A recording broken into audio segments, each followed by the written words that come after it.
Yan. Ito lang nga pala yung dumating namin ng order na Fertile Eggs. Bubuksan na namin siya. Kung mapapansin nyo, ganito siya ka-secure. Para sa biyahe, iniiwasan kasi natin yung mabasag o magkaroon ng kahit na anong crack. Yan guys, ito na-unbox na namin. Bali, isang tray lang yung in-order namin. Ito, which is ito lang yun. Tapos meron siyang pa sobrang 11 pieces.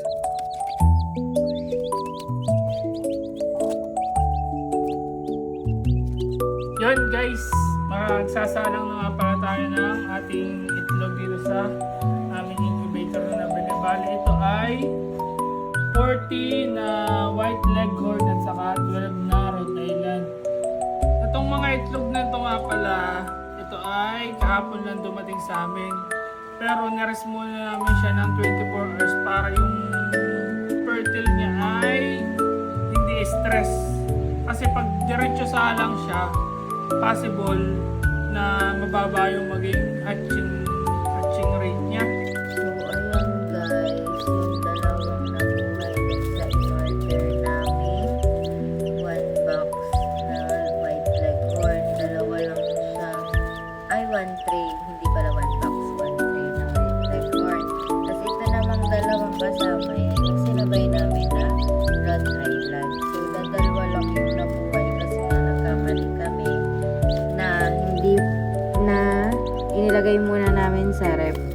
Ang sabi kasi na pinabila namin, bababa yung percentage niya na maging fertile kasi na-stress na siya sa biyahe. Nilagay pa namin siya sa ref. Tama lang nilagay sa ref. Tama lang na nilagay pala sa ref. Kaya lang, dapat much better na isa lang din siya agad sa incubator.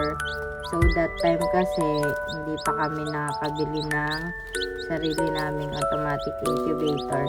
Nag-antay pa kami ng Friday.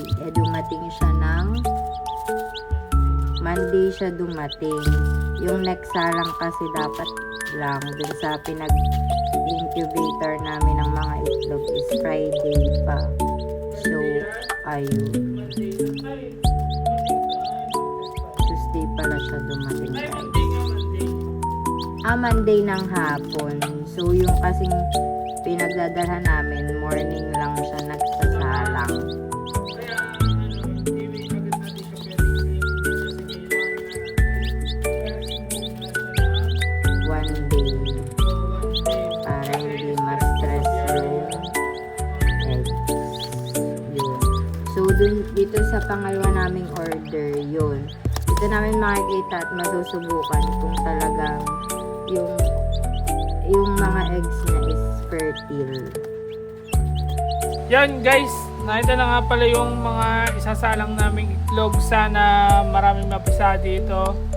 Tapos abang-abang na lang kayo sa mga susunod na pangyayari. Yun lang.